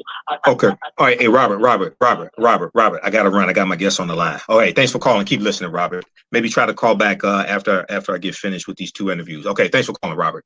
Keep listening. All right. Then also keep in mind with Bernie Sanders and MSNBC, right? You have people on MSNBC who are pro Bernie Sanders, who will guess things like this. But Bernie Sanders sometimes couldn't explain his own policies. Like when he was on Morning Joe and he was asked, okay, say you break up the big banks. Say you become president, break up the big banks. Well, what happens to the people who work at these banks and don't have jobs anymore? He didn't have an answer for it. So yeah, that's a whole nother conversation. I don't have time to get into that. All right, but call back later, Robert, if we have time. Okay, on the line we have Jice Johnson and our sister Mechee X, who are with the Black Agenda on Tour. Is coming to Chicago Saturday, July 13th, 2019. How you sisters doing tonight? I'm good. How are you? All right. Good to have you on. We had Jice on before. We got Mechee on tonight as well, and Jice Johnson. So look, you have David Banner. I'll be there Saturday, July 13th. So let people know, first of all, exactly what is the Black Agenda Tour? Well, the Black Agenda Tour is, I don't want to use the word basically because it's so much more than basic. Sure. To it, but we're going across this nation and we are building a unified front on 2 levels, to the community and giving a new perspective of what unity is, giving solutions that are tangible and touchable to us getting free in this country that can sponsor every average day black man, woman, and child. We are also uniting organizations across this nation so that we can have a unified front. The Black Agenda will be in several different phases, and the first one is just unification. And so that's what we're going across this nation doing right now. Okay, and you're hitting multiple cities, Jice Johnson. You started out here in Detroit, so we had you on my show talking about it in Detroit. I was there. I was one of the panelists. So what can people look forward to Saturday, July 13th in Chicago? Absolutely. So people can look forward to some tangible solutions. I think we're many of us are looking for answers. Many of us are trying to figure out what do. We get something is wrong. We get there are a lot of things wrong, and we're not always sure what we as individuals can do. And you find a lot of people who feel very empowered, and they latch on to an organization or a cause, something that they're very passionate about. but for the rest of us, you know, there are many of us who are just like, we don't know where to start. And I think both, whether you're very passionate about an area that we need to work on as a community, or if you are still searching for what you can do, you'll find both of those answers at the Black Agenda. All right. Now, Mechee, now you came, you are basically the brainchild of the Black Agenda on Tour. Is that correct? Yes. Okay. So tell people, how did you come up with this idea and why? Okay, well, I've gone through very devastating things in my life that has been a product of the oppression on our people in this country. And there came a time that had to do with my son. He got caught up in the school to prison pipeline. And I basically secluded myself in my room for 2 years. I don't know about other Black Americans, but I was devastated, and all the things keep happening to us day to day. Right. See, as well as my own life. And so I said, you know, I'm not going to sit here in pain and in anger and just doing that. So I had to turn it into some type of power. And what I did in that 2 years in my room, with the help of my mother, helping me with my children and stuff, right. Basically, I turned off the TV and I studied all of the things that were working against us, from how we are attacked. And then I looked at all of the movements of things and what we got right, what we didn't get right. And I came up with something that I believe is what we can do to get free, right? It won't all happen overnight. It is something that I just studied the aspects of how we're attacked. I fully know that we cannot make a plan of counterattack if we don't understand all the facts of how we are. And the oppressive systems in this country are so multifaceted, and so things are so conditioned, and a lot of us don't even really understand the attack. So it's very hard for us to do something about it because we don't always understand what happened to us as an attack. Right. So that's what it really birthed out of. It was birthed out of my pain as a Black woman in this country, and I'm not going to keep this like this anymore. So what do you do? Exactly. All right. Now, Jice Johnson, how did you connect with Mechee X on this Black Agenda tour? Well, you know, one day I was making a trip out to, well, actually, I guess it's really through Shop Talk Live. We have an organization out here called Shop Talk Live, and Mechee connected with a few of the folks on there. That's how I met her. But I would say we really where is out here? Where is out here? Here in Denver. Okay, Denver, Colorado. Okay, go ahead. Yeah, and so that was how we met. But then I would say we connected because I was looking for someone to travel with me to Detroit. And she said, hey, since I'm from there, you know, let's go. So we took a trip to Detroit together, you know, without really knowing each other. And I would say we came back from that trip just being great friends and having a better understanding of each other, and, you know, really having a better understanding of some of the things that she's been through, as well as some of the things that I'm passionate about and have been working on, and they're just seem to be in alignment. She may have more to that, but that's how I. All right, excellent. Okay, so what can is Saturday, July 13th, 10 a.m. to 4 p.m. Okay, and it's at the Quarry Event Center, 2423 East 75th Street in Chicago. So, who are going to be some of the speakers and panelists there, Mechee X? Well, first you have myself that's going to be unfolding the whole, you know, overview of what they're going to be looking at that day, explaining what the Black Agenda is and our acronym for the 5 people under attack. And then you're going to see the other speakers come up. Jice. We also have local speakers from the community. You will be there as well as the banner. Also with some really great entertainment, right? And I don't want to just call it entertainment, but there's a young man there named Golden Child, and he is very much great at what he does. He's all about his people. Yes, entertainment, but the content doesn't condition us, right, to do the wrong thing and see ourselves in the wrong way. He's a very powerful young man, and I'm excited to say that he'll be there. Then we'll also have a moment what we call the Black Market, so you will be able to spend Black dollars with Black pictures, right? And yes, be able to support our people in that. And then there will come a time when we will connect the community with the organizations, because there is Friday night training for all organizations. It's free for the organization. You do need to the training, but you do need to register, and we will be speaking that evening and the issues that are right there in their community, but also some of the things that hold our organizations back, so we can find a way to get over that. And then we will present the community to the organizations at the end of the conference. Okay, so you have the Friday night community training. What time is that, and where is it taking place? So that's going to be from 6:30 to 8:30, and we're going to have that at the Black Mall. Okay, the Black Mall. Okay, that's Cassiopeia. Okay, because Cassiopeia is one of the panelists, right? Yes. Cassiopeia from the Black Mall. So I go back years with her. I've interviewed her before. Okay, so 6:30 p.m. to 8:30 p.m. is the community training at the Black Mall. Say it again. It's for organization. It's for organizations. So people that organizations. For the community. Right. So if you are in an organization, those are the people we have. Right. Community organizations. That's what I meant to say. Community organization training. What's the address for the Black Mall?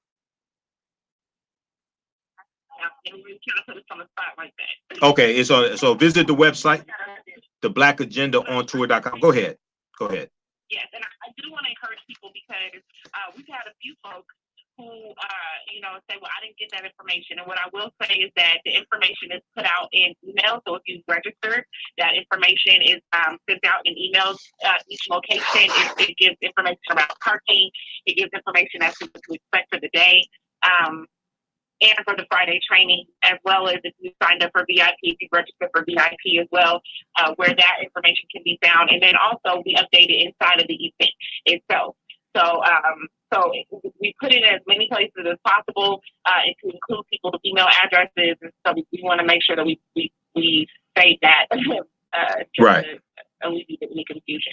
Right. Okay. And then check your spam folder also, people, for your email. Sometimes emails like that go to your spam folder and you wonder what happened to it. Check your junk mail, check your spam folder. Okay, so on the panel, go ahead. What'd you say?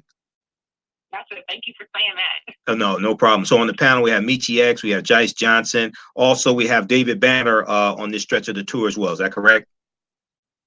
Yeah. Okay, so let people know who David Banner is, who may not be familiar with them, or they think about the Incredible Hulk. Go ahead.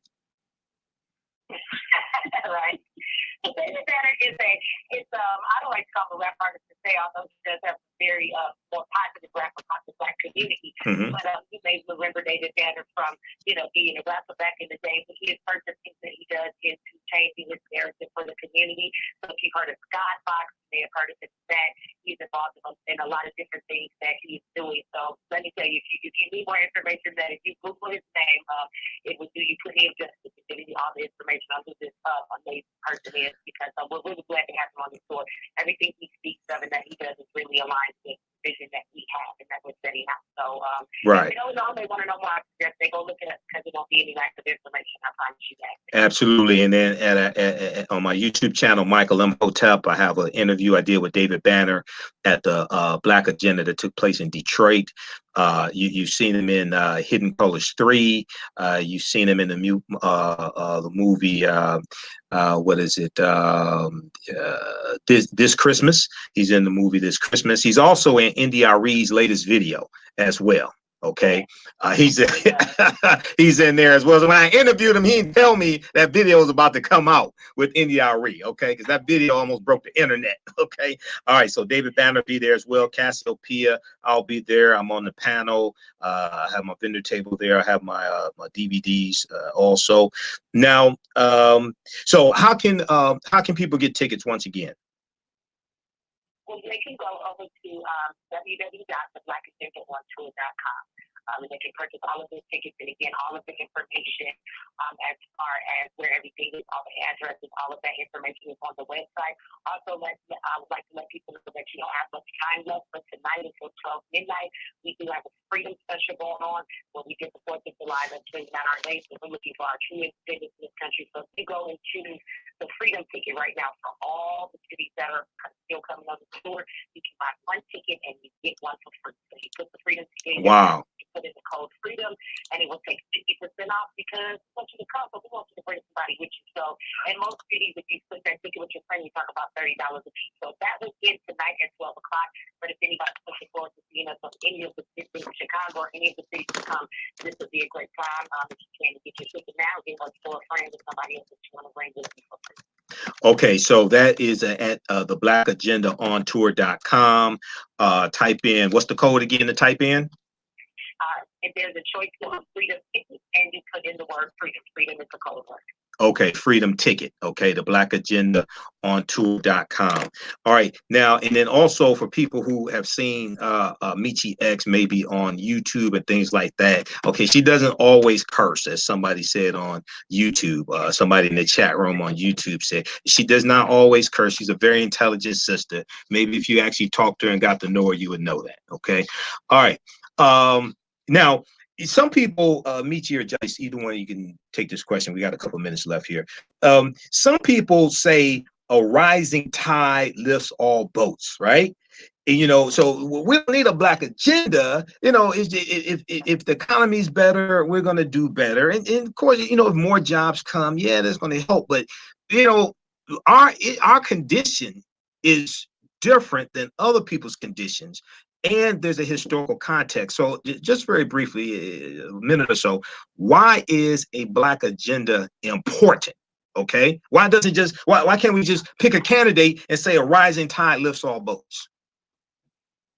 Oh, because our issues are so much deeper than that. As you have expressed, there's not any other race in this country that is oppressed in the way we are. And it would seem really easy to say, let's pick a candidate. I know when people also hear the word black agenda, they also work for politics. Mm-hmm. I would like to slow down a little bit first and I get ahead of the point and say that we can't really push any political issues and get the people and rally them behind it. One, a lot of our people don't even understand how politics works, right? Right, you're right about that. How we get what we want. So the first step is if people aren't unified and we don't agree, we don't have a plan or a foundation as black people across the nation that is strictly for us. Everybody wants to throw us in the POC box. Everybody wants to say that all people of color. And they're not. So we have to simply start with making sure that we understand and we can start where we are. We can't give ourselves too much. That's why one thing I would stress in this, this black agenda is that it won't stop this year. It will continue, and there are phases to it. But the first phase is that we have to prepare our people for the fight ahead of us. And so that's the important part. So when we talk about the black agenda right now, we're talking about the fact that we are our answer. And before we start talking about what we demand outside of us, we are starting with us. Right. So that's what we're starting first. Our issues are so much bigger than our politicians. You know, we have our acronym PEACOM, which covers a lot of the 5 areas that were under attack, which stands for basically we PA. We see what you're doing to us, and it stands for we are under attack physically, right, educationally, economically, politically, and mentally. So political was just one aspect of that. There are so many more, and you can't have a person or a race of people, their whole body and being is wounded, and you just wrap up they are. When everything else is hurting, we have to deal with the thing as a whole. This is why it's nothing. All right. Once again, visit the Black Agenda on tour.com. It's coming to a city near you. I know you have Brooklyn coming up, Atlanta, albeit in some of those other cities also. Washington, D.C. is coming up as well. The Black Agenda on tour.com. Mechee X, Jice Johnson, Cassiopeia, David Banner, Michael Imhotep in Chicago. Okay, ladies, very quickly, let people know how they can follow you all on social media. All right, well, you can follow me, Mechee X, MECHEEX, and where you're going to catch me the most is on YouTube, where I'm live throughout the week as most possible, throughout the busy with the tour, and you can catch me on Instagram and Facebook under the same name. Okay, so it's Mechee X, MECHEEX. Yeah. Okay, and Jice Johnson. Yep, you can catch me at Jice Johnson, and then you can catch us at the Black Agenda on tour and on Facebook and on Instagram. Okay, that's JICE. All right. Yeah, JICE. All right, no problem. Well, look, ladies, I will see you all in Chicago Saturday, July 13th. Okay, you all have a great night. Okay, hotel. All right, you too. Okay, peace. Okay, so that was Mechee X and Jice Johnson talking about the Black Agenda tour taking place in Chicago Saturday, July 13th. All right, and we're going to be joined in just a minute here. We're going to be joined by Kojo Owusu Ansah, who's going to talk about the community picnic taking place Saturday, August 3rd in Westland. And this is sponsored by House of Faith Ministries, okay? They're going to have free medical services provided, diabetes screening, blood pressure check. I met Sister Akua Ado with the House of Faith Ministries. I met her at the Uwaco African Unity Festival on Thursday, July 4th. And I was talking to her. She gave me a flyer about what they have going on August 3rd, Saturday, August 3rd. So I said, okay, well, look, we can have somebody on the show to talk about this. Okay. All right. So let's bring we have Brother Kojo on from House of Faith Ministries. Hello, Brother Kojo. How you doing tonight? Welcome to the African History Network show. And thank you so very much, and thanks for the opportunity given to us. All right, no problem, no problem. Well, look, we have a few minutes here. So let people know what is taking place Saturday, August 3rd, out in Westland. So on Saturday, August 3rd, on that day, we will be having some nurse practitioners, some nurses, and some other health workers on board to check blood pressure and to advise on some health issues. We will also be having a social worker on board to advise on the community resources available as well. Community resources. Our head pastor. Can you hear me? Yeah. Could you say community resources, and then go ahead. Yes, we will have our head pastor, Reverend John Taese, who will also be available to provide some spiritual counsel as well to the community. So all that we plan to do on that day is to give back to the community and to celebrate our diversity on that day. Okay. Now you're going to have programs and activities that will start at 1 p.m. You'll do free medical services. You'll do diabetes screening, blood pressure check, cholesterol check, social services, counseling services. All this is taking place. What's the start time and what's the end time of this event, Brother Kojo? We plan to start at 1 p.m.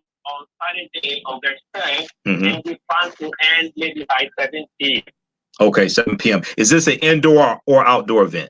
Some of it's gonna be an outdoor event. Okay, yeah, community picnic. I know it's outdoor, and then also the health screenings will be outdoors also.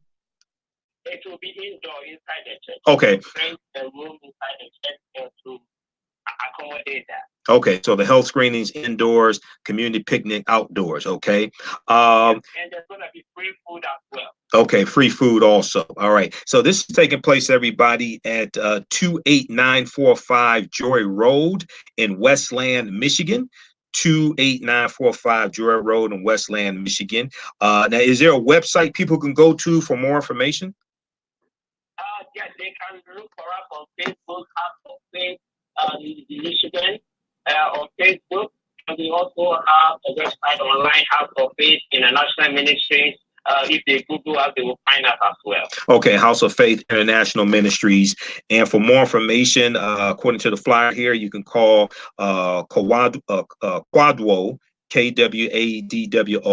at 248-819-0251. 248-819-0251. Okay, and then also, how do you pronounce this person's name? Yao, Y-A-W? Yeah. Okay, Yao, 313-437-5730. 313-437-5730. Okay, give them a call. Let them know you heard Brother Kojo on the African History Network show with Michael Imhotep if you need more information. And this is going from 1 p.m. to 7 p.m. on Saturday, August 3rd, 2019, sponsored by House of Faith Ministries. Okay, now is the 28945 Drury Road, is that the address of the church, Brother Kojo? Yeah. Okay. Yeah, that's the address of the church as well. Okay, so you'll be able to see the sign, the name of the church on the outside. Okay, and this is interfaith as well, right? Yeah, it's all members. You don't have to be a member to be present. You can come, bring your family. It's going to be a class. Okay, absolutely.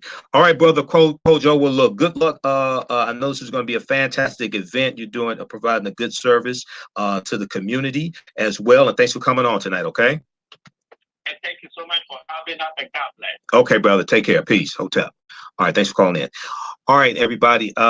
We got a few minutes left here in the show. 313-778-7600 is the call-in number if you have a question or comment. 313-778-7600 is the call-in number if you have a question or comment. I'm going to, we talked about Joe Biden, and I'm going to go to this other clip here as well. Then we'll try to squeeze in this Jimmy J.J. Walker story. I'll probably have to do a separate broadcast on Monday dealing with this. I'm getting ready to go to Chicago on Friday. If you like this type of information, you can support the African History Network, paypal.me/the AHN show, paypal.me/the AHN show. You can donate there. That helps finance the research, finance the Sunday night show, helps me pay for these trips that I have to take to Chicago and Atlanta. Okay, I'm out of town 2 weekends in a row. paypal.me/the AHN show, and you can donate 15, 25, 50, 100, whatever it is. You can set up for a recurring donation also if you like. And also you can visit our website, AfricanHistoryNetwork.com, AfricanHistoryNetwork.com. Click on the yellow donate button. Be sure to register for my new online course, Ancient Kemet, the Moors and the Maafa, Understanding the Transatlantic Slave Trade, what they didn't teach you in school. 2019 edition. We deal with thousands of years of history. We meet again Wednesday, July 10th, 2019. As soon as you register, you can watch. There's about 36 hours of bonus content. Okay. All right. Going back to Joe Biden. We'll post a link here for the online courses here in the on the thread of the broadcast. Okay, going back to Joe Biden, Biden talked about working with the two Democratic segregationists, and nobody wants to tell you these were two Democrats. But Biden apologized on Saturday, July 7th. And, he should have apologized, but mainly he should hold the media accountable for misrepresenting what he said. Okay, now, very quickly here, we see that Kamala Harris backtracked on her statements also dealing with busing. Okay, now Biden said, Biden acknowledged the misstep weeks ago at a Democratic fundraising when he noted he had to work alongside segregationists when he first joined the Senate, but did so with civility. Okay, now, he went on to say, but should the misstep define 50 years of my record for fighting for civil rights and racial justice in this country? I hope not. I don't think so. That just isn't an honest assessment of my record. I'm going to let my record and my character stand for itself and not be distorted or smeared. Okay. Check out the article from NBCnews.com. Biden apologizes for remarks on segregationists, but defends civil rights record. Biden apologizes for remarks on segregationists, but defends civil rights record. NBCnews.com. That's from July 6th, 2019. Now, Senator Kamala Harris had to backtracked on her comments dealing with busing. The Associated Press reported on July 3rd. Harris says busing should be considered, not mandated. Harris says busing should be considered, not mandated. Imagine that. Well, what the hell was that you were talking about on the debate stage on Thursday, June 27th? The Associated Press reported from Iowa, West Des Moines, Iowa, on July 3rd, Senator Kamala Harris said Wednesday that busing students should be considered by school districts trying to desegregate their locations, not the federal mandate she appeared to support in pointedly criticizing rival Democratic presidential candidate Joe Biden last week. So, well, hold on. Now, I posted this article when it came out. First, I saw it from blackamericaweb.com. They picked it up from the Associated Press. I posted it on my Facebook fan page. Okay. And some people want to attack me over it. I'm like, why don't y'all read the damn article before you start commenting on the article? Then I read it directly from the Associated Press from their website. Senator Kamala Harris said Wednesday that busing students should be considered by school districts trying to desegregate their locations, not the federal mandate she appeared to support in pointedly criticizing Joe Biden. Harris had a breakthrough moment at the candidate's first debate. Okay, we know about that. She said, quote, that's where the federal government must step in, she said on the debate stage, looking at Joe Biden and winning a burst of applause from the auditorium in Miami. Now, I bet you these people haven't read this addendum, this asterisk. Okay. On Wednesday, however, Senator Harris characterized busing as a choice local school districts have, not the responsibility of the federal government. Well, what the hell was that on stage? I told you that was an act. I told you last week that was an act. Okay, she should get an Academy Award for that. Busing, while not central to the Democratic primary, has become a proxy issue from the debate between Biden and Harris over race, as well as a broader question, okay, about whether the 76-year-old former vice president is out of step with his party, okay? After a Democratic Party Wednesday in West Des Moines, Iowa, Harris was asked by reporters whether she supports federal mandated busing. Let's go to this clip here. We got a couple minutes. Let's go to this clip. Let you hear what she said. Support federally mandated busing and for de facto. I believe that any tool that is in the toolbox should be considered by a school district. There's so much that Joe Biden and Kamala Harris have to answer there around the question of school integration today. Kamala Harris said that school segregation may be worse today than it was even when she was a child going to school. And I think that's where those questions for both of the candidates go from here. Does that include federally mandating the busing in cases of what you could essentially call neo de jure segregation? I think those are the questions that both of the candidates will be looking at going forward. Chris? Vaughn Hilliard, thanks to you as well as Mike. And joining me now is Democratic strategist Danielle Moody. Stop there. Okay. Watch that full clip. And Danielle Moody Mills, she's the host of Woke AF. But you listen to her, that's an example when you too woke to study history. Watch the full clip, okay? I'm serious, because I listen to some of these people who's supposed to know better and supposed to be so woke, and you can tell they don't understand history. You can listen to them and tell. She's one. I like her, and her wife is Aisha Moody Mills. So if you wonder why, you see them on MSNBC, okay? I'm not attacking them. This is the truth. There's a video on YouTube. They talk about this, right? If you wonder why they have the same name, this is because they're married to each other. They're not brother and sister. I mean, not sister and sister. They're married to each other, okay? Not an attack. I'm just stating facts, all right? But so they're supposed to be so woke. But you listen to them, you can tell they understand history. All right, so the name of that clip was, let me give you the actual name of that clip here. What was that? Which one was that?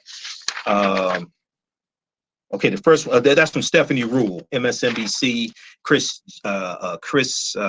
Jansen or Chris Jennings or somebody was sitting there for Stephanie Rule. Considered and not mandated. Considered and not mandated. Senator Kamala Harris amends her busing stance, okay? That's from Thursday, July 4th, 2019.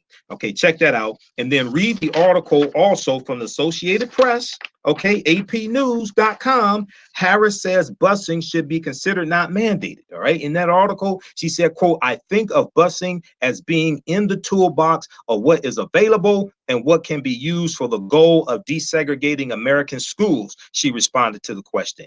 Asked to clarify whether she supports federally mandated busing, she replied, quote, I believe that any tool that is in the toolbox should be considered by a school district, end quote. She's backtracking on her statement on the debate stage on Thursday, June 27th, when she talked about federally mandated busing. The Biden campaign is saying, wait a second, you basically saying what Joe Biden was saying. So what was all that you were talking about on stage? I told you last week that was some BS.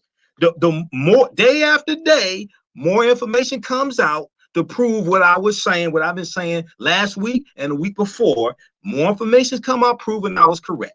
Proper documentation ends all conversation. Look, we got to get out of here. Make way for Pastor Mo. I'll see you all in Chicago, Saturday, July 13th. See you in Atlanta, Friday, July 19th through the 21st. Visit our website, AfricanHistoryNetwork.com. Sign up for our online courses, Ancient Kemet, the Moors, and the Maafa, 2019 edition. Email me customer service at AfricanHistoryNetwork.com. If you have any questions, or if you registered for the course before, you get 50% off. You can donate to the African History Network, paypal.me/the AHN show. Remember, at the African History Network, we focus on educating, empowering, and inspiring people of African descent throughout the diaspora and around the world, because right now, let's correct wrong behaviors, not over till we win. Wakanda forever. We'll talk to you next week. Peace.